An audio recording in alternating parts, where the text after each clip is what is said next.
Boletín. El Servicio Nacional de Meteorología en San Juan ha emitido un aviso de inundaciones repentinas para Yauco hasta las 7 p.m. A las 3:49 p.m., el radar Doppler indicaba tronadas produciendo lluvia fuerte a través del área bajo aviso. Sobre 1 pulgada de lluvia ha caído. Lluvias adicionales entre 1 a 3 pulgadas son posibles.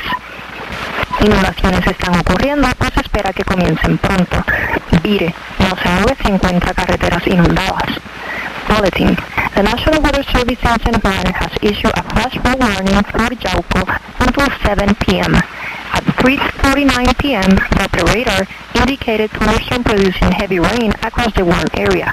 Up to 1 inch of rain have fallen. Additional rainfall amounts of 1 to 3 inches are possible.